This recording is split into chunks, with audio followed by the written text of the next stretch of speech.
Hello there, citizens of the Reject Nation. Welcome to the first episode, the pilot, the show that is sure to have everything look a little disgruntled, Real Rejects Diaries. I have a couple of guests lined up for later on, but I've been determined to make my brother from Cinepals, CineDesi, be my first guest. Right. So This is the one that goes on the editing room floor. Yeah, this is the one where we're going to work out all the kinks. We're just going to steal Koy's set for That's a Great Question. Yeah. Meanwhile, And thanks to Multihouse as well. And hey, maybe I should insert this at the beginning because I forgot to say it. We're actually in this at the preserve. The largest, what's my script here? The largest urban jungle in LA. With 65 million trees. 65 million, 65 for the days. I gotta clarify, 6,500 plants and trees. I might plant one myself, and it's a great place to shoot. And thanks to Multihouse. Yeah. Yeah, natural. Edit, and just naturally throw that in there in the beginning several bad puns later. because it's about the content. It's about that stuff. And what I wanted to do with this one, it's going to be different than I think a lot of other podcasts. Okay. What I want to do, it's going to be like a memory thing, exploring our emotions. And I'm going to try to be more sincere. You know what I just realized in this moment? Do I have to call you Jaby? That'd be great, but you can call me Anthony. I'm going to just call you Anthony. I can't call you Jaby. But by memory, do you mean like we're going to have like memory cards and we're doing tests? No. I mean that we are going to explore how movies and shows have affected us in certain ways. I'll start by asking this. This is going to be my opening question for every guest. Okay. This is going to be my signature question. You Let's guys have it. ready for it? I am ready. You guys ready? Who was your celebrity crush, your first one growing up? It could be an actual actress or a character. It might have been Lisa Bonet. Who is Lisa Bonet? She is Aquaman's ex-wife. God. Jason Momoa's ex-wife. What did you know her from? The Cosby Show. She was on The Cosby Show? I think so. I'm pretty sure. Yeah, that's where You she got watched The famous. Cosby Show? Yeah, as a kid. Mom used to watch The Cosby Show. Mom used to watch The Cosby Show? There's a lot of things Mom used to watch. The Cosby Show was one of them. Yeah, I grew up with that. We grew up with Roseanne. This was not the answer I was expecting. Yeah. I'm pretty sure it was Lisa Bonet. What was it about Lisa Bonet that you were Oh, attracted she's to? just beautiful. It turns out that Jason Momoa had the same experience. He saw her on TV and he's like, I want that one. Then he married her. So That's crazy. Was there Yeah. anything about her personality that was specifically intriguing, or was it just the physicality? it was just behind her? physicality, purely. I mean, there was a sweetness to her. She looked like an angel to me. I don't know.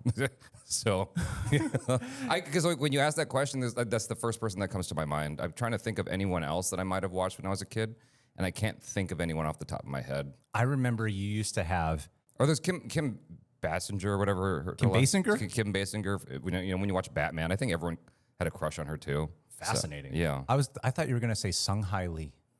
Wow, your memory is crazy. That's what this podcast is all about, people. Yeah, I actually met her. Funny enough. You met Sung Hai Lee? Yeah.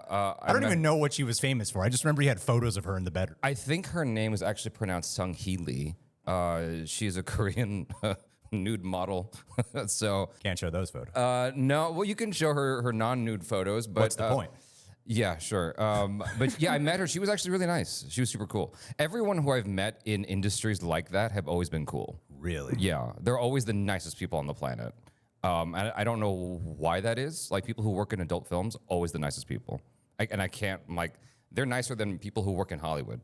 I don't think I've ever met someone in the adult film industry. Yeah, like I was working at a sushi restaurant years back, a place that's no longer there. And this guy came in with two girls, all of them hot, all three of them. And he just got into talking with me about martial arts. And I'm like, what do you do? And he goes, are we allowed to tell him? I'm like, okay. And he's like, we work in the adult film industry. I'm like, oh, okay. Cool. That's why you're so cool. Cool. Yeah. Well, you said martial arts. And what I recall growing up, because a lot of people know that I'm a big fan of Jackie Chan.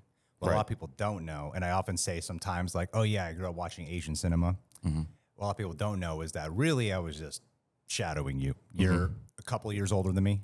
I can't specify how much out of respect. I'm older than Greg. He's But older. a lot of people think you're older than me. Is that a good thing or a bad thing? That's normal, I think. That happened with Dad. Uncle Andrew, people thought Uncle Andrew was older than Dad. Is it because I come across more mature or I look older? Absolutely. I'm such a brat. I'll take whatever. But no, with the martial arts side of it, we did martial arts together. Yeah. And like, before doing this podcast, I was thinking about what am I going to talk to you about? What, like, so it causes me to kind of look back on some stuff. Yeah. And I've talked about Jackie Chan being an inspiration of mine and everything, but I'm like, no, this actually all started with you because you were into Jackie Chan. You introduced me to, I think it was Rumble in the Bronx. You were the first one to tell me about how he would do his own stunts. Yeah. Yeah. And then we got into Taekwondo together. So, ever since I can remember, like my earliest memory is wanting to do martial arts and action and stuff like that. Like I have this weird, vague memory of some white dude that kind of looks like Guile jumping over a camera doing a split kick. You know, just random stuff. Like, because when you're a kid, you just, you think of random stuff. I thought of like some Asian guy in a martial arts outfit doing back tucks. And I always wanted to be able to flip and do martial arts. And so I got introduced to Bruce Lee through Dad. We were at Costco, and I remember there was like a VHS pack of 4 of his movies. If you're a Bruce Lee fan, you'll know the 4 movies that I'm talking about. And it had like a dragon logo on it. That was my first experience with Bruce Lee ever. And so I got introduced to it that way. And then with martial arts, I had a friend at school when I went to St. Charles who was studying at Juncheong Taekwondo, and he gave me like this 30-day. Yeah. He had this 30-day certificate for trying out, martial arts classes. Yeah. And I brought you along. And we trained in our St. Charles outfits, our PE outfits for like 3 or 4 weeks because we didn't commit to buying the outfit yet because it was expensive. And, our parents didn't want to spend money on that. So I didn't start until I was 12 and you were 6. I must have been 6 years old. Yeah. I think I was like, looking back, I'm like, was I just following you? Was I actually, was this really my passion? Was this, that's made me question. But I think growing up though, you brought up Dad. And I feel like if there's one, like even right now, I got an out of body experience right when we started talking. Our family's not really used to making eye contact. I think that's a big thing of ours. Okay. We don't really make eye contact that often when we talk. Okay. So this is a real big exercise for me. Okay. This is why I want to do it on camera. Why do it if we're not going to monetize it? Okay. Okay. No, I thought it'd be a fun experiment. But one thing though, whatever happened in family, if we couldn't talk about a lot of things growing up, but there's one consistent thing we've always been able to talk about, and that is movies.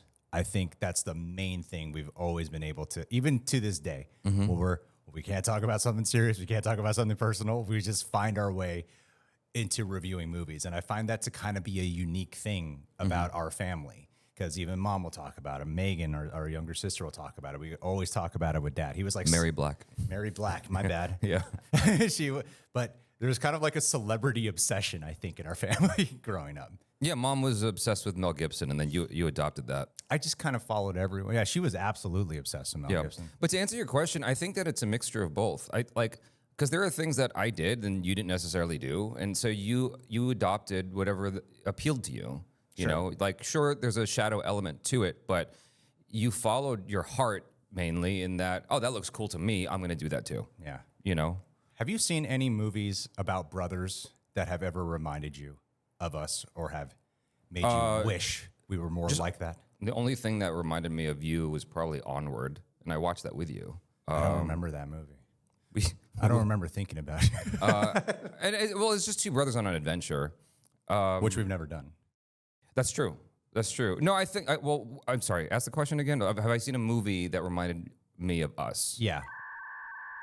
Can you see a movie that's like, that is our sibling dynamic? I don't feel like I've ever quite seen one where I'm like, this is Anthony. A little bit recently, actually. I saw a film called Dee Dee, and it's an older sister and a younger brother, and it made me think of you almost immediately when I watched it. Really? Because there's a bit of a contentious relationship between the older sister and the main character, and at some point, the main character lashes out at his older sister, like, "Why do you always treat me badly?"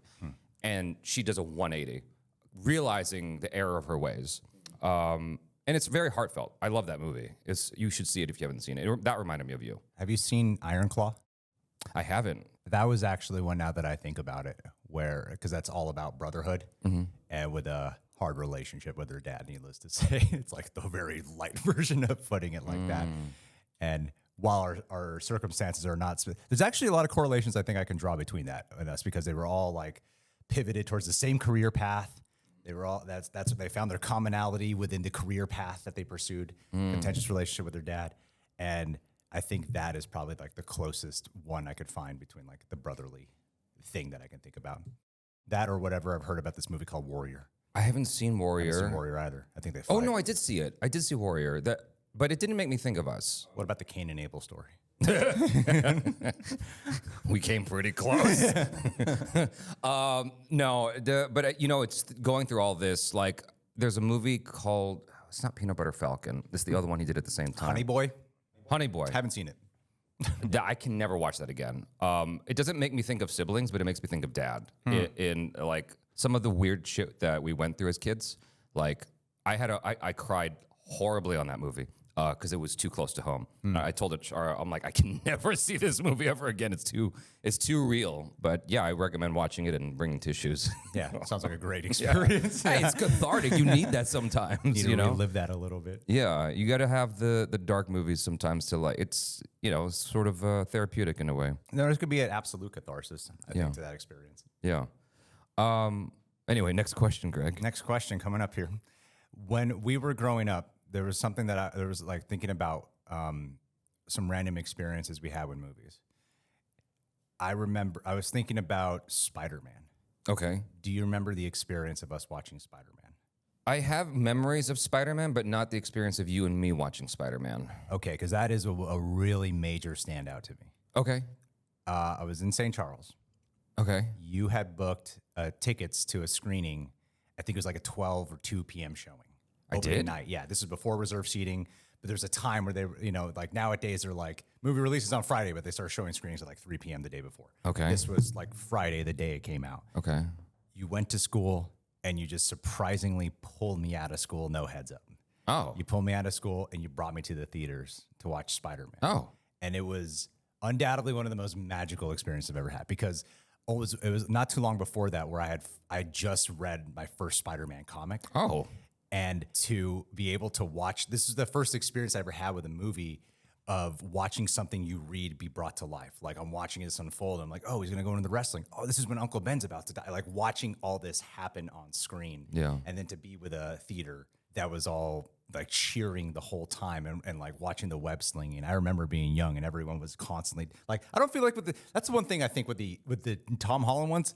I feel like when the Tobey Maguire ones came out, I feel like everyone was doing the whip thing with their hands. They'd be pretending. Same thing with like when Wolverine first came out, everyone was like going in the shadows and doing the 3 fingers, doing the Wakanda knives and Forever, stuff. same thing. Yeah, people sure, yeah, Yeah. But people would do that. But I feel like with Tom Holland Spider-Man, he doesn't inspire that. No. He doesn't inspire the whip little love, Well, symbol. his is so engineered by Iron Man. It's quite a different Spider-Man. I know, and I think that's how I feel like little things like that place a massive influence though on an experience that you have with a character. Like I feel like a lot of people can illustrate that Tom Holland's is perhaps more comically accurate in a lot more ways. You just reminded me of something of when I was a little kid. So Michael Keaton Douglas is Batman. He goes by Michael Keaton Douglas now. Yeah, that was a whole thing in the news about it because that's his actual last name. No way. And Because he didn't want to go by Michael Douglas. yes, Oh, okay. yeah, because there can't be 2 Michael Douglases. Yeah. and so he just went through a phone book, found Keaton. He's like, that's my name now, Michael Keaton. And at the age of 72, he's like, I'm Michael Keaton Douglas. So anyway, when he did Tim Burton's Batman, there's this thing he does in the movie where he gets knocked out. He's dead. Yeah. And then he wakes up and beats up the bad guy or something. I used Yeah. to do that in kindergarten. It's like That was I just what? knock out and pretend I'm dead, and then come up and pretend fight with your friends. But the last time I ever did it, I knocked out and I opened my eyes, and this kid was crouched in front of my face, and he farted in my face. Oh, Jesus. And I was like, okay, that's dead now. I'm not doing that anymore. Batman prank gone wrong. Yeah. Did any kid ever actually believe you were knocked out? No. No, it was just messing around. But I understand what you're saying. And so there's a whole emphasis in Spider-Man with Tobey Maguire where he's saying all the things and he does the rock on joke. Yeah. Yeah. I mean, that's why it kind of sticks in your mind so hard. Yeah. Well, I feel like that's maybe it's just because I'm an adult now and I'm like, I watch Tom Holland's as an adult. So I don't know if there's actually I didn't put that in that perspective. Maybe there's kids who watch Tom Holland's and are like, yeah, whip, but I just don't know if they do. I don't think so. I don't feel like those movies really inspire that. But I do remember another movie experience, one of my favorite ones. You pulled me out of school again to watch Matrix Reloaded. Yeah. Here's what he did. I was hoping you were going to bring that Here's up. what he did. I was hoping that was going to stay hidden. I went to actually, Matrix is one of my favorite movies of all time. It was really funny. It's the first time you showed me it. This is true. The first time you showed me The Matrix, you stopped playing it after Neo got shot. I did? Yeah. And so there was weeks where I thought, oh, Neo just dies at the end of the movie. And then later on, I watched it on my own. I'm like, there's a whole other 10 minutes following this. So yeah, The secret ending. it was just some messed up joke you play. But yeah, Matrix Reloaded, you pulled me out. We went to a theater. You had me wait in line at 10 in the morning for a midnight showing by myself. And then you showed up with a gang of people 20 minutes before screen time. I feel bad about that. No, so what happened was I bribed you and I said I would get you the Matrix Reloaded soundtrack if you would wait in line. Did you get it for me? I did, but you didn't keep it. I kept it. Oh, dang. So no, but because I was at E3 and I remember that day I met Robin Williams for the second time or something like that. Because I would go to E3 every year and I would meet Robin Williams. I met him 3 years in a row. Wow. Nicest guy. At the What do you remember about meeting him?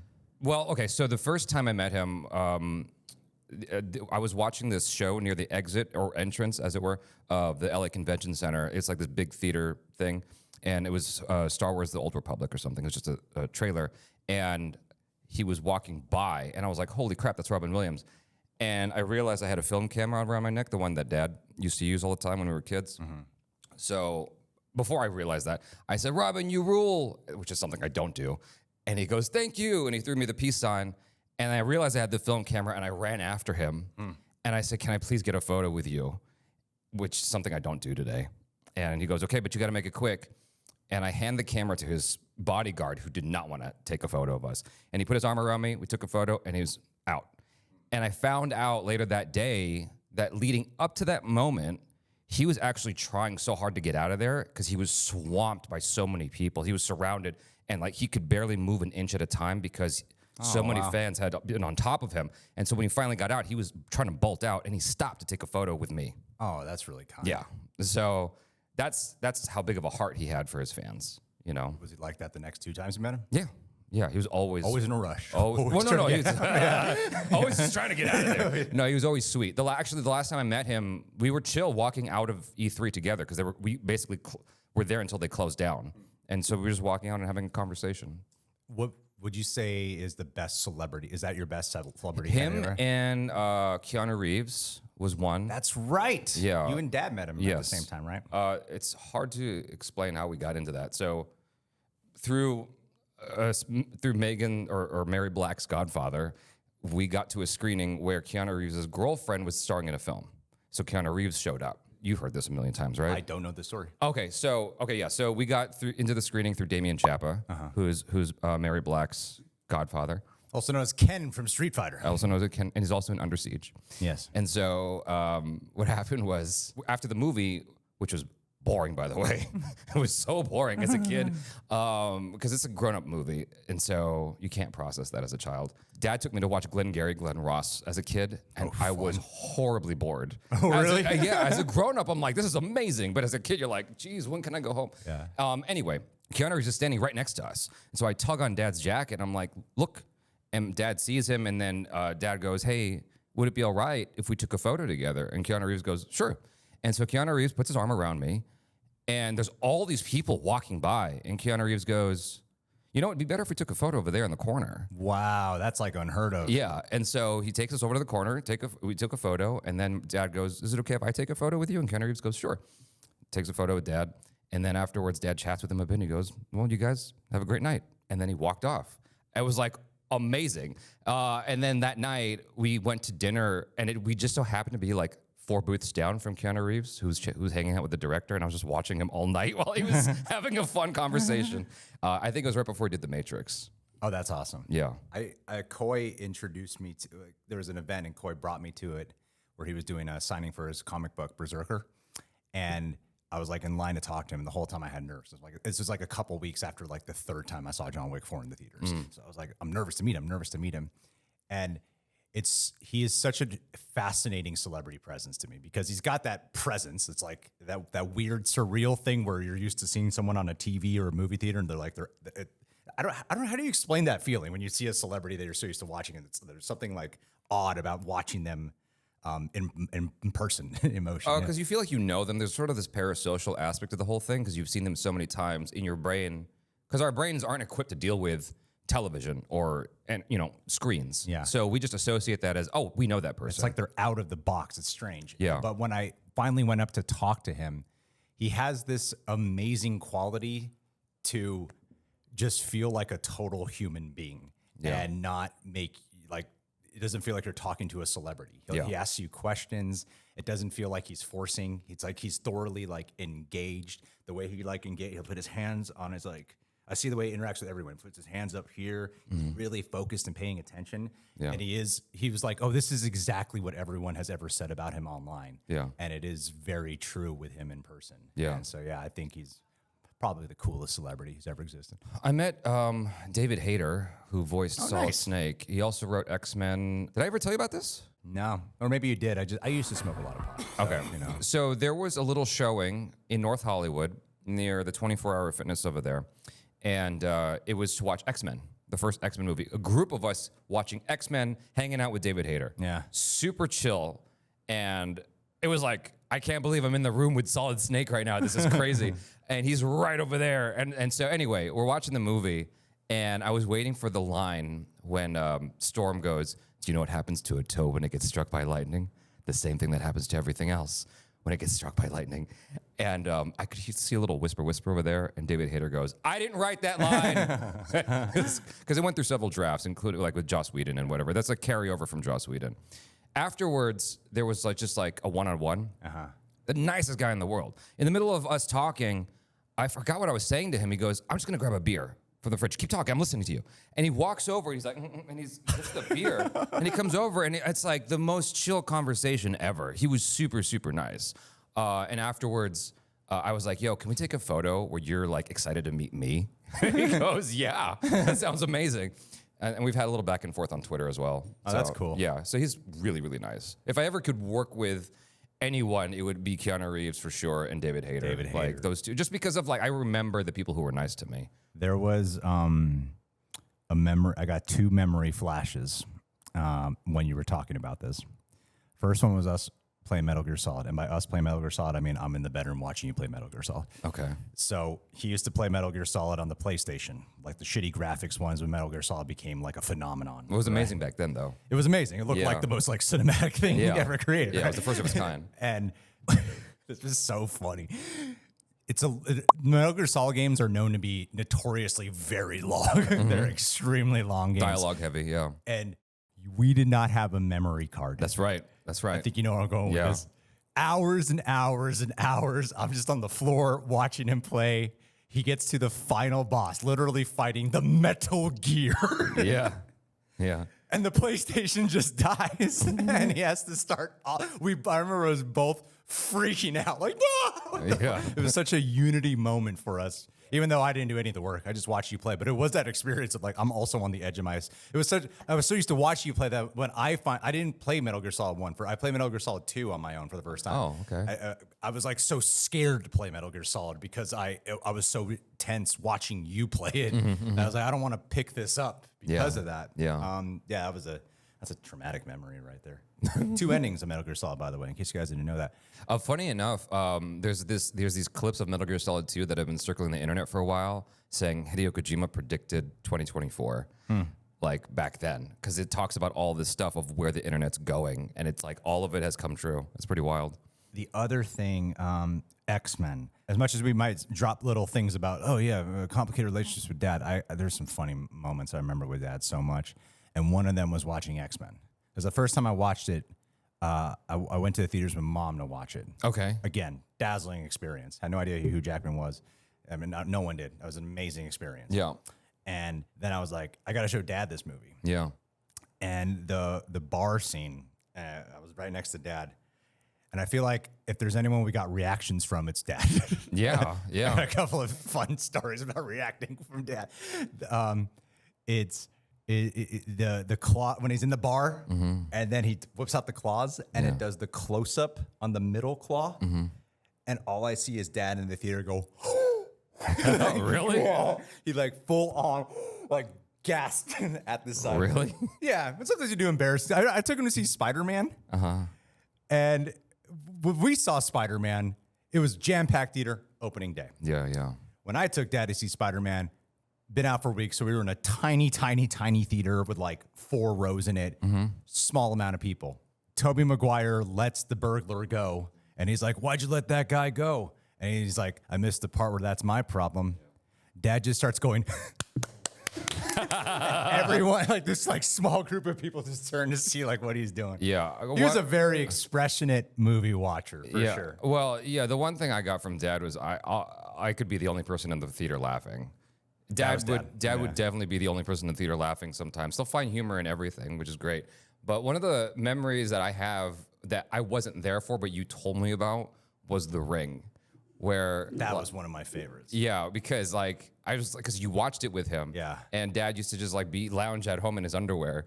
And so he was laying on the floor watching the movie. And there's that part where the lady comes out of the TV. Well, what happened was he fell asleep. Okay. And then he woke up moments before this scene happened. Okay. Yeah. And then you said Dad was like going, "Oh my God," and rolling around on the floor in his underwear. Yeah, he was flip. I think that's the most I've ever seen him flip out at a movie. Yeah, he was literally rolling back and forth. Like, never seen anything like that before. Yeah. That was a terrifying moment. Yeah, well, that was the moment. That's the moment everybody remembers from that movie. That cemented the movie, I think. Yeah. But yeah, I had a lot of great memories with you as a kid and Dad where we would go to I forgot what it's called. It was called, what's the name of the company that used to produce James Bond movies? United Artists. There was a United Artists movie theater in the Valley. Yes. And so you and I and Dad would go to that theater. We'd be wearing sweaters and sweatpants and like have popcorn and sodas and stuff. Yeah. And we just go and like watch 5 movies in a day. We did that with Mortal Kombat. We saw Mortal Kombat twice the same day. Right. So at that same theater. But the funny part about, because sometimes we would do that sometimes we would do that with the smaller theater too. Yeah. And those rooms, like the bigger United Artists one, there's like 2 stories, so you could probably get away with it. So United Artists is the small one, and you're thinking of the different one. I think it's a Regal now or something like that. But yeah, I know what you're talking about. That's so it was the small one. The small one is the United Artists with Mortal Kombat. They're all like right next to each other, so it's so easy to get caught. Yeah. And so they had Mortal Kombat and Waterworld. We had already seen Waterworld at that time, and so we watched Mortal Kombat. I loved it, and Dad's like, "I want to watch Waterworld now." So we go to watch Waterworld, and it gets maybe 10 minutes into the movie, and then the film dies. And then it starts over again. I'm like, "Dad, I'm going to go watch Mortal Kombat again. I'm not sitting through this again." I go to Mortal Kombat, and then he joins me, and it's a packed house. That was when you could like get away with that kind of stuff, though. You can't get away with that today. It's all reserved seating. Yeah, but like Mortal Kombat was the experience. As a kid, I was so happy with that movie. I'm pretty sure Mortal Kombat Annihilation was the first movie I ever saw in the theaters that I knew I really did not like. You saw it with us? Yeah, I remember coming out of the theaters and being like, I didn't like, I'm like a little boy. Like, Yeah. I didn't like that. You're like, oh, that was terrible. Like you said it to me, I'm like, oh, my feelings are validated. Yeah. That was probably the first movie I saw in theaters. Like, this is objectively not a good film, you know? Yeah, I think it's got a cult following now because it's so awful. It is such a terrible movie. It's funny. But I remember walking out with Dad and Dad going, that sucked. But speaking of random memories, I watched Lion King with Jessica and really? Uncle Randy and Aunt Marissa. And I remember as we were walking out, Jessica was so young. She's like, "Bye, Simba, bye," as if he could hear her. But anyway, yeah. Those childlike experiences I think are great. And Yeah. like, I remember the last time as an adult, the last time I saw like the childhood impact was when I went to go see Black Panther. The second time when I took Olivia, it was, you wait for the credits, post credits and whatever. And when we were leaving, there was an African-American family and they went to the front of the screen when the theater cleared out. And it was like this little boy and their mom did the Wakanda Forever pose. And I was like, oh, this is such a touching moment to watch. Like, this is why this movie is made. It's for like this kind of experience right here. I don't really see that often. I guess it's part of why I wanted to do this podcast is to remember like how movies can be a memory defining experience and shape us in a lot of ways. Yeah. I mean, I think that a lot of people got inspired to do like parkour and all that because of Jackie Chan. You know, seeing him do all that crazy stuff. A lot of people like credit Tom Cruise. I'm like, Jackie Chan started the whole doing his own stunts thing, Yeah, I think that we're in a different generation now where they just don't get exposed to that as much. Yeah. You know, Jackie Chan's famous as a personality today, but when we were coming up, like he was famous for doing all that crazy stuff. Yeah. And so, yeah, like I got inspired and wanted to do parkour. Yeah. And then We used to use Your Own Stunts. You used to jump off the roof. I did that once. It was painful. Never did it again. Yeah. We used to jump off the roof like regularly because of that. there's two sides to the old house, right? There's the back side and the front side. Yeah. And the back side is closer to the ground. Yeah, that's So the it's one I did. It's not a big deal. No, it is a big deal. The other side is much higher. Yeah. And I remember jumping off, and I did it once and it was fine. Yeah. The second time I did it, I like landed weird and my back was wrecked for like a month. Oh, really? I didn't know that. Yeah, just because I landed in a hunched position and all that force came down, Yeah. and it was just not good. That's like the second time I hurt myself jumping off something high. Because Yeah. in Eagle Rock, where we used to live, all these kids used to jump off the this neighbor's stairway. Yeah. Because it would go right onto some greenage and stuff like that. Yeah. So I did it as a 4-year-old, and I jumped off and I landed, and my knee hit my jaw right here, or my gum line rather. I was bruised there for like a good month. Yeah. Ouch. You used to make a lot of short films. I used to be in some of them. Some of the really, I'm talking, not the ones that you guys see online, like some really cringy homemade video ones. One about the world ending. What was that one? Yeah, we used to do a lot of those because I hijacked Dad's camera and just started filming stuff. Yeah. The first time we did it was on Teresa's place in New York. Oh, really? Yeah, in the basement. Oh my God, I got such a vague flashback of this. It's like slowly entering my brain. Yeah, so I just took Dad's camera and I grabbed you, I grabbed Matthew and Christopher, and I said, let's go down to the basement. And I just shot some random stuff with all of us. Uh-huh. And I remember that day is when I finally figured out who's, not Soundgarden, who's the other one? Savage Garden. Uh-huh. That's when I finally learned the name Savage Garden, because I would hear their music on the radio. Before we had SoundCloud, or not SoundCloud, what's it called? Spotify, or whatever, where you could just like play, put your phone next to the song and figure it out. Oh, Shazam. Yeah. Anything like that. We didn't have that as kids, right? Yeah. You just had to listen to the next 5 stupid songs and hope that the DJ would say it. Right. And so Matthew was the one who told me, oh, that's, what was the name of the group again? Savage Garden. But anyway, I made the short film that day, and we did 2 of them. And so we played it for the family, and they How loved did it. you edit those? In camera. I was shooting and editing as we went. So it's like we had to get the shot. If we messed up, I had to rewind the tape and go right back to that spot again to make it work. Yeah, because this was like VHS days. This is not VHS. It was High 8. Are you being technical with me? Yes. No. Well, it's a little cassette called High 8. Okay. And then there was like Super 8, and then High 8, and then we had mini DV tapes. But then you transfer it to a VHS. Later on, I did. Yeah. So when there was like cut action, you have to rewind it back just enough so you didn't hear like the cut and the action. Yeah. God. Exactly. And then at some point, I started getting like tricky, like where because it got too complicated to do it in camera. Yeah. So I started editing VHS to VHS. And so before we had computers and stuff like that. Old school. Good old times. Yeah. But yeah, you were in a ton of them. You were in the one that I did a few years ago, the Dragon Ball J short film. Yeah, no, but that's like when you're, I don't know, I kind of like I just shot like a random sketch at IMAX with John for Beetlejuice. It's just like I showed up. People loved it who saw it. I just saw it for social media, and we showed up, and they're like, "We got Bob from Beetlejuice here. Do you want to set up?" And I've literally said to them, "I don't know what we're doing. Like, I don't know why we're here." And they're like, "You got 20 minutes." And then I just randomly came up with something, and John shot, and I was like, "This is so much more fun than like, having a script and having to shoot shit. Like that to me, there's just something more spontaneous about it, or kind of editing in your head as you're putting it together. I think those are fun, but like real filmmaking it's a chore. It's tiring. It's exhausting. It is exhausting. I think one of the most stressed out instances of my life was not that long ago making Love Punch Kill. Yeah. I didn't talk to you about that at all. But like I did a lot of prep for that, and every day was expensive. And so I was like, I got to get this in 2 days. And so I made a shot list. And when I got to the end of my shot list, I'm like, there's no way I could shoot this in 2 days, but I'm going to try, because I had over 100 setups to do in 2 days. Yeah, that was a lot of shots. And so I did it. That was awesome. Yeah, I got it done. But I was like, every second I was looking at my watch going, God, okay, I'm out of time. We got to keep moving. I was like sweating, drenched the entire time. It's very stressful. Damn. Well, it turned out great. If you guys haven't seen it, go watch it. Thank you. What memories do you have? Do you have anything with like mom? I got one memory with mom, but do you have anything with mom at all? Of like, because mom loves movies too. She absolutely loves Mom has a very, she's a very, she likes franchises. she's a very binary opinion. It's always like, it was fine. It was okay. And I'm like, Mom, what does that mean? I know it sucks. I paid for them to go watch Dark Knight Rises on IMAX. I'm like, it was good. I'm like, Yeah. well, what the hell? Okay. So, okay, Everything Everywhere All at Once. I saw that film before the world, before it became this huge thing, because I was excited because of Michelle Yeoh. And so, you okay? Okay. John almost died. I was excited because it's Michelle Yeoh starring in this movie.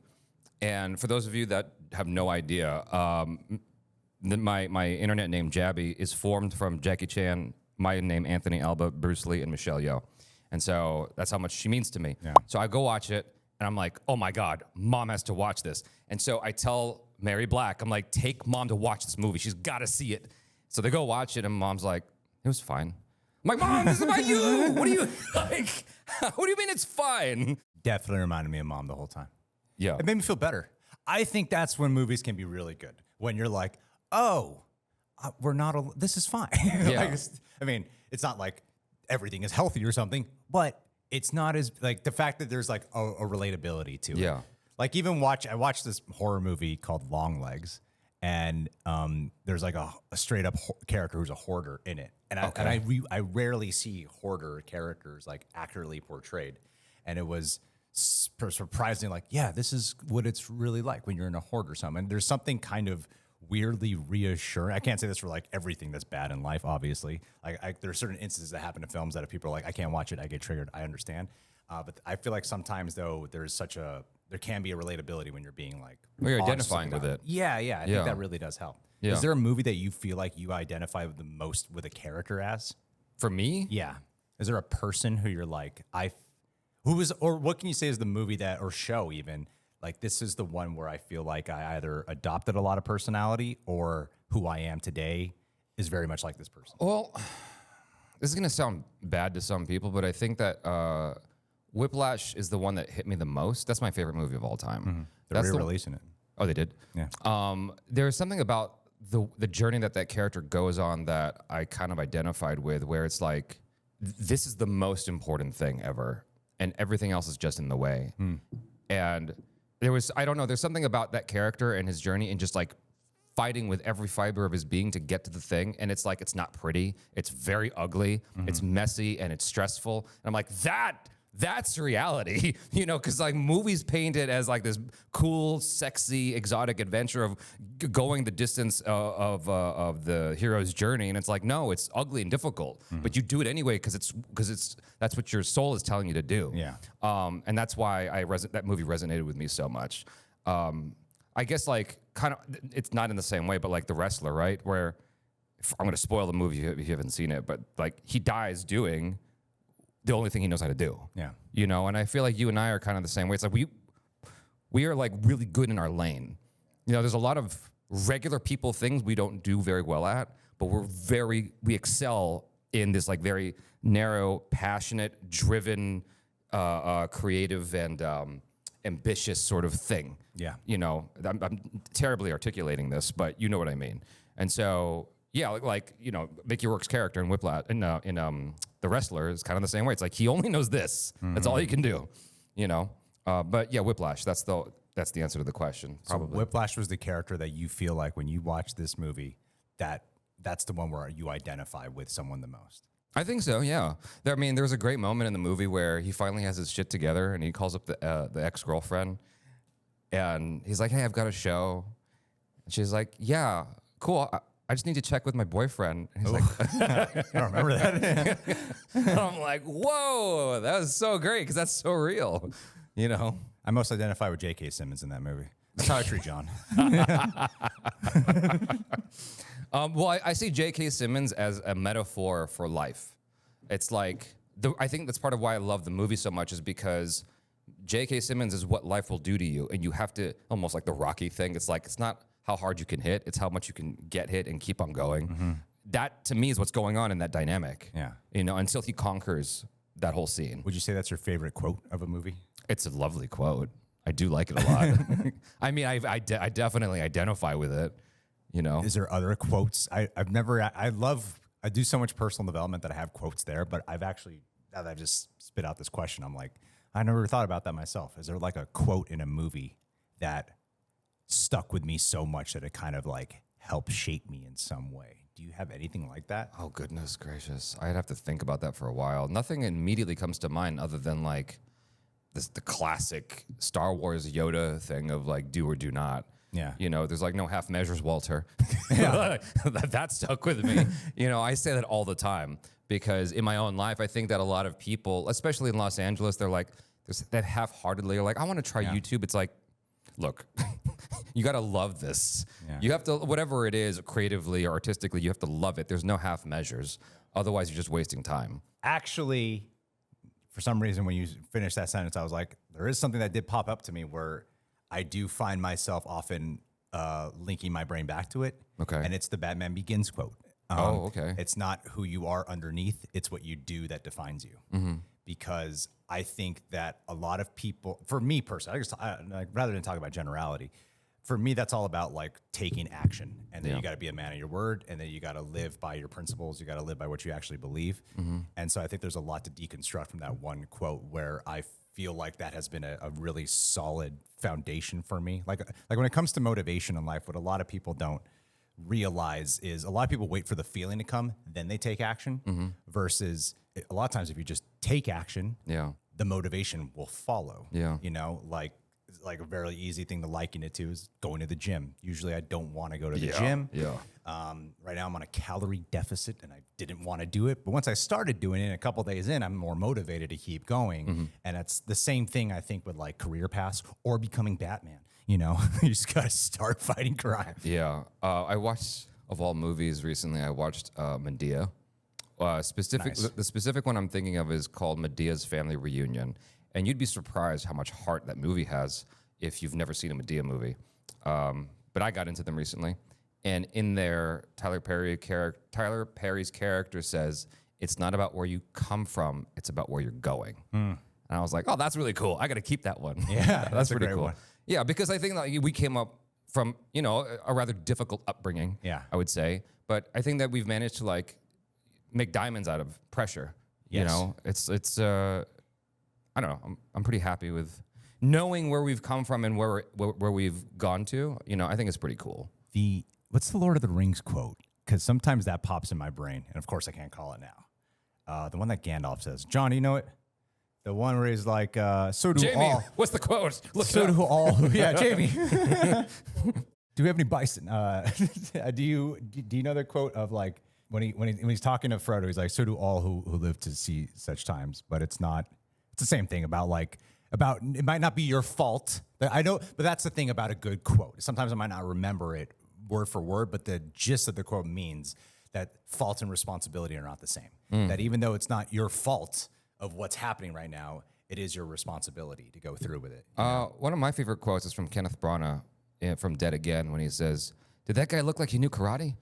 That's my favorite quote, Kenneth Branagh. It's terrible. What was the personalities growing up that you feel like most like my answer for me is like so obvious, but for you, do you have like a personality that you saw so much on TV? Or because I feel like obviously we get personality traits from our parents, of course. Yeah. But more than like being influenced by friends, I feel like I was very much influenced by people I watch on TV. Like who? For sure, Matthew Perry is Chandler, 100%. Oh, yeah. Oh, yeah, for sure. Yes, I think absolutely. a lot of people with emotionally stunted problems will identify with that as like, humor will be my escape, you know? Yeah, Matthew Perry for sure definitely had an impact. I co-signed that one for sure. He had an impact on my personality. He was the first celebrity who died where, like, upon hearing his death. Yeah. Sometimes I hear a celebrity dies, and then as I'm, like, diving more into it, it makes me cry.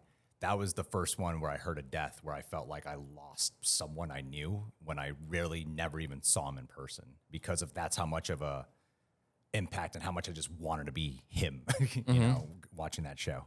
For me, it was Robin Williams. Really? Okay. Yeah, when he passed away, it felt like I lost a family member. Wow. Yeah. I remember exactly where I was. I was at Starbucks, and I got the Twitter news, and I'm like, oh, geez, like, my heart sank. What was the movies you watched of Robin Williams growing up? Was it more the dramas or the comedies? I watched Hook. I watched What Dreams May Come, Mrs. Doubtfire. I think it's just his personality, in the zeitgeist more than anything. It's like it's easier for me to just remember him as a person more than his specific films, if that makes any sense. I don't know if you resonate with this. I feel like movies and shows really helps, and like not only did it activate my imagination, because I'm usually in an imagination place, it helped. I think it did save me. I understand why people sometimes take it so personal when it comes to opinions about stuff. Even though I have to like really work at like, we both have to. It's like, hey, this is my opinion. Don't get offended. It's just a movie. Yeah. At the same time, I do feel like when you're younger, it can. Like, I look at the Star Wars fandom when they treat it all like a religion, right? The real fandom, and I can understand that to a certain degree. Obviously, sometimes you're like, yo, chill out. It's just Star Wars, but I think movies did actually help shape me so much into the individual that I am today. Yeah, I would agree with that. I mean, likewise. And a lot of that goes back to Dad, showing us movies and stuff. That's what we talk about all the time. Car rides and everything. There's always movies and shows. It's definitely something I miss. I remember you and I had this interesting experience where we watched Gravity separately, and I called you up. Yeah. And you're like, Dad would have loved that one. I'm like, Yeah. wow. It's weird that we both knew that. Yeah. Like there are movies I watch and I go, Dad would have loved that. Like Mad Max. Yeah. He would have ate that up. There's a few things like I think he would have appreciated Dune quite a bit. There are certain things that just kind of resonate with his personality. To give you guys an idea, like when our dad died, I literally bought Blu-rays of some of our favorite movies watching growing up, and we put it in the coffin with him to be buried. Like that's how much of movies were the connective thread in our family. Yeah. You put Terminator 2, the Laserdisc, with him. I just rewatched Terminator 2. Yeah. Yeah. Dad he got a Terminator 2 Laserdisc, and then he bought another one just for me. I was like 3 years old. Censorship did not come in our family well. Yeah, it was weird. If it was violence, that was fine. If it was sex, that was a problem. Sometimes they weren't good at doing. I remember Monsters Ball. There's a very famous scene in Monsters Ball, and okay, so the setup in the living room was like there's like sheets on the ground, and so you and Dad were on the ground watching it, and I was on the couch right behind. Once that famous scene comes up, all Dad does for me is just puts his hand up like that. Doesn't even turn around, and then it's just like just expects me to like lock my eyes to where his hand is without actually like, hey, go to the other room or close your ears or something. It's like really lights. And we saw Species in the theaters together when I was like 7 years old. Yeah. Species is another weird memory from our childhood because of Damien. Because Damien used to be married to her, Natasha Henstridge. And I remember you and I went to Natasha Henstridge's like mansion. Yeah, she was super rich. Yeah, with all that Species money, she bought this huge house. And it was like one of those very Hollywood, I don't want to say pretentious, but it's like a very lavish house, and where everything, you could just tell everything was expensive. And in the middle of it was one of those like toys you get at the back of Target that's like a brain game. Where it's like red, and then you turn it to red. I forgot what it's called. You know the name of the game that I'm talking about? Jaby. And it says like 3, and then you turn it to 3. It's like a brain game. And I thought I always wanted that as a kid. I'm like, oh my God, this is the first time I ever played. It was at Natasha Henstridge's house. And it was just like on their couch. That was probably like $10,000. You know what I mean? Yeah. I got that little flash of like being a little kid looking up at her. And like she's all in black and talking, and she signed the VHS. That's right. Yeah. Good time. She was super nice. Yeah. I appreciated getting the opportunity to hang out with her. It was a ball. Yeah, I don't know what that is. Bad research. But thank you, Jamie. Bad research. My quote's on the phone. Let me get this down. What quote? The quote that I was looking for from Lord of the Rings. Okay. It's hold on, I want to say it right. And so do all who live to see such times, but that is not for them to decide. All we have to decide is what to do with the time that is given to us. That's a good quote. Brainworm? The one on the far right. The one on the far right there, in the upper right hand corner. What's that called? Brain warp. Yeah, and it's like it shouts a color or a number, and you got to keep turning it, and it messes with your head. I get addicted to stuff like that, like Brain Age for the Nintendo DS. Anyway, so we should wrap this up. How's the podcast? I think it's cool. We didn't talk about any martial arts movies. Do you like The Raid a lot?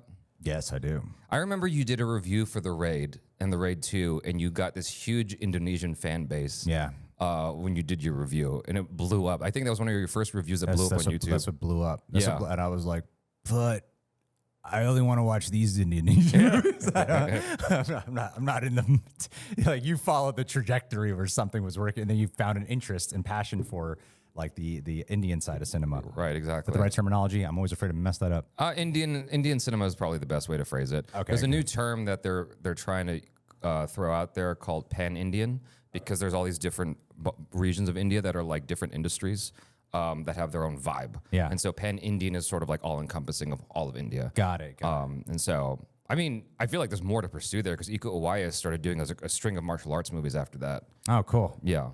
Maybe. That'd be fun. No, I love. Why are you asking me? Oh, it was just memories, you know. There's I remember I made this 4-hour compilation of all these like martial arts fight scene stuff. This is just all these just fight scenes, right?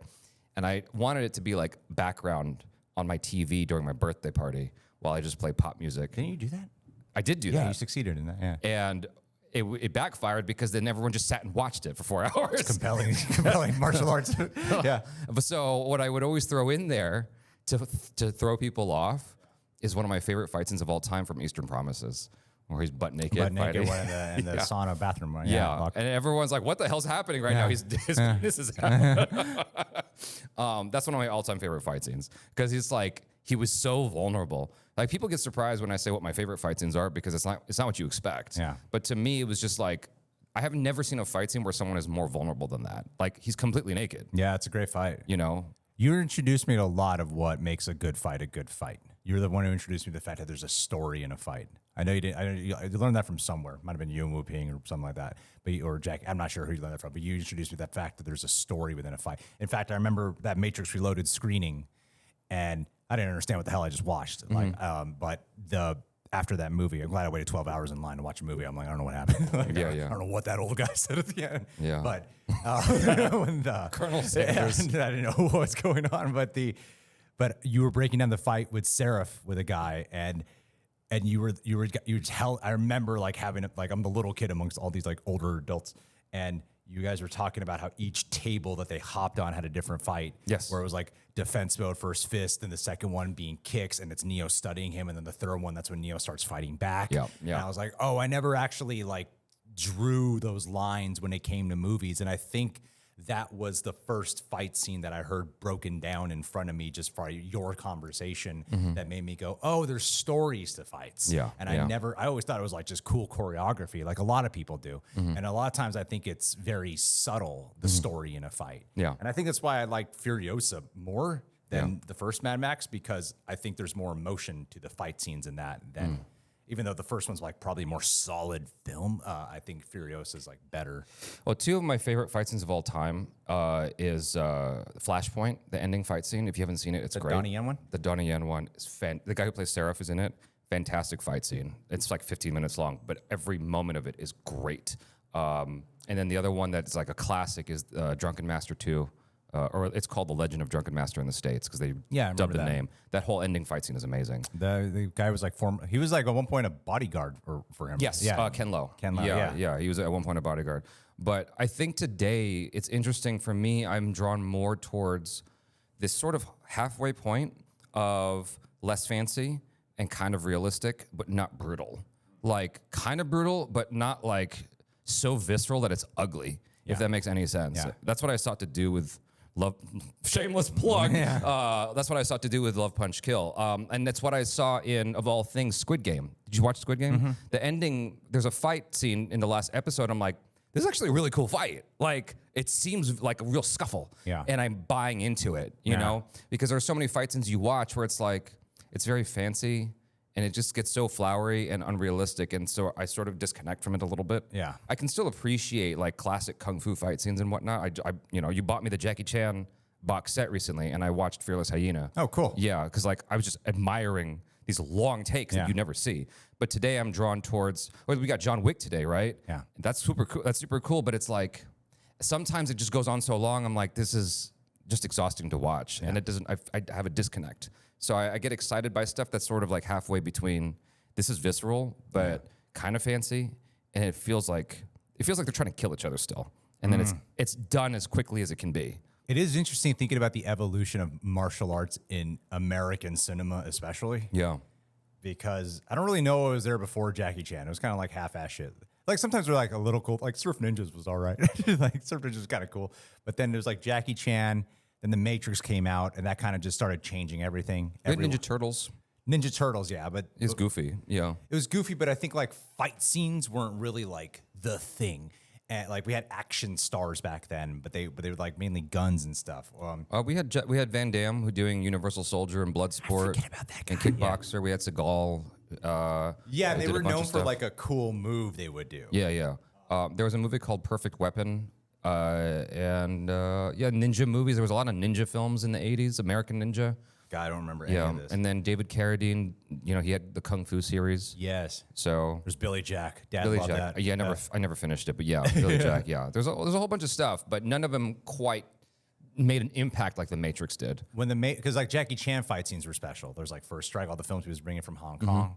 But then but then Matrix came out, suddenly everyone was like, we got to do black leather and martial arts fight scenes. Mm-hmm. That's what everyone's got. And every actor now has to learn martial arts for a few months and copy this.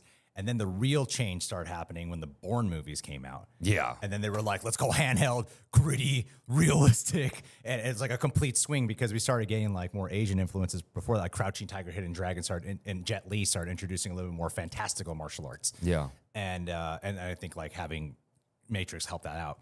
But now I'm like, I don't really know what the defined fights style is in cinema. It seems like there's more of a variety that they aim for. I do I love the Extraction fight scenes. The Chris Hemsworth movies, like I think those are awesome. Yeah. A lot of people are into the one take thing now. I hate that. You don't like them? I don't like the one take Oh thing. my god, I'm such a sucker for a one take. Oh, well, I'll tell you why I don't like it is because I can tell that it's artificial. If it The feels hidden cuts. Yeah, if I can be tricked into thinking that there's no cuts, I'm into it. Like I watched The Fall Guy. I couldn't see most of those cuts, and I was like, "This is amazing" because it feels like one long take. The first one's a genuine long take. Yeah. The first opening scene. I love that movie. Yeah. And it's because I was tricked. I like being tricked. I couldn't watch 1917 a second time without noticing the edits. The first time I was like, "This is great." I mean, the shots are still freaking long as hell. They're still super long shots, even if there is a hidden cut. Yeah, but once you notice the magic trick, it's sort of like, oh, there it is. And so with Extraction, I think that they have amazing choreography and setups and stuff like that. But then it goes through the window of the car, and I'm like, well, that is not real. Obviously not real. Yeah, that's what bugs me. Stuff. I don't feel like they try to hide it as much with Extraction. That's what bothers me. I think they're letting you get kind of, I don't know, I get lost in the fantasy of it because the whole thing's like ridiculous. There's no way this one guy can just go from a prison riot to on a train with a machine gun and stuff. Yeah. But I like the fantastic, and the car chase and everything, the fantastical element. Yeah. But yeah, there's not really a defined martial arts style now, the way how there was before. Like I have no idea what it is now. Well, I think that today it's kind of like with everything, there's just this broad variety that we have acclimated to. Yeah. Where we can sort of accept whatever it is. Like you can have Shang-Chi and you can have Extraction and you could be a fan of both. Yeah. I think that's where we're at today, which is pretty cool. I think the Shang-Chi kind of fights are more of my favorites though. Maybe because I just grew up with them, but they're I my like favorite. Shang. I love it. Yeah. I think it's great. Equally though, I think that first fight scene in Creed in the middle of the movie is one of the best. The fight one scenes. take? The one take. Yeah. It's fantastic. Real one take, yeah. Yeah, and I'm like, this is so cool. Like, I feel like I'm in the ring with him. That's what a oneer should be. Is I feel like I'm part of it. I think it started with the Daredevil hallway fight when everyone was Oh like, my god! that's what a great example. Yeah, that's when everyone was like, we got to do one takes. People love one takes. Yeah. It's so rare that I see something do better than that. Yeah. That hallway fight scene is a landmark in cinema in terms of like, that is what you should aspire. And that's what confuses me when I see bad fight scenes from Marvel sometimes. Yeah. I'm like, you guys had the hallway fight. Like, how do you mess this up? That's one of my all-time favorite fight scenes. Yeah, I think it's amazing. So season 1 of Daredevil is one of the best things have ever been made. What's your honest opinion on the Winter Soldier fight scenes? When I first watched it, I was distracted by the camera work and the editing, and it turned me off. And years later, I revisited Winter Soldier, and I'm like, oh, I was stupid. Like, that was amazing. I don't know. I think I was just so distracted by the style, and I wasn't ready for it. But now when I watch it, I'm like, oh, this is actually really, really good. Yeah. And it's wild because so many of these people who make these fight scenes are my friends. Oh, yeah. That's true. You know a good amount of people, yeah. Yeah, like the person who doubled Winter Soldier was a buddy of mine I used to flip with. Yeah. So Anyway, yeah, I like the fight scene quite a bit. God, I remember the knife fight well, but I remember people like flipping out over the fight scenes in that movie and Yes. being like, I'm not as in love with it as everyone else. Have you watched it recently? No, I haven't. I'm generally not in love with that movie as much as everyone else is. Watch it again. I think that you'll have a different opinion today. I hope so, because Yeah. I've seen it like 3 times, and every time I'm like, why don't I love this the way everyone else in the world loves this movie? I mean, I get you. I've had the same experience with something like 300, where you and I kind of had the same feeling. I mean, maybe your feeling's different today. I don't remember that movie. I wanted to react to it because I'm like, I don't remember that well. Well, when you and I watched it, we had a similar attitude of like, it's all right. That might have been the last movie I saw with Dad in the theaters. Really? Yeah, we went to IMAX. That might have been the last movie now that I think about it. Wow. I can't remember the last film I saw with him in theaters. But yeah, 300, like I watched it again. I'm like, oh, okay. It's better than I remember. It's definitely better than I remember. But I just remember like being more turned off by it at the time because everyone loved it so much. Right. You know what I mean? That feeling of like, no, it's even worse now in my mind because you guys are so happy about it. Yeah. So, but yeah. So yeah, I think that we've reached a really cool place where we can enjoy a lot of things like musically, cinematically, story-wise, everything. Well, there's so much content now. Exactly. So much. Yeah. But like this podcast, adding on to the content machine. Do you get why it's called Real Rejects Diaries now? Yes. No. You know? You don't? Does it make sense? Does it make sense to you, John? It makes sense. It makes sense. It makes sense. I get it. Come on. I get it. I don't know how to articulate why it's called Real Rejects Diaries. Yeah. I don't know how to do that. You are still clear of 5 minutes. Oh, Jesus. Of your heart out. Yeah, we got to get out of here. All right. So what needs to improve? You know what I should do next time? I should probably come with like speed round questions, right? Like a solid, like every time someone's here, I got like these like speed round ending off questions. I think it's good to have just questions ready at the hip in general to fire off for those moments where you start to feel it wane just a little bit. I felt it very early on. Yeah. I was like, shit. I need to end this now. No, pilot. Yeah. Yeah, I think having questions at the ready is great. Yeah. Yeah.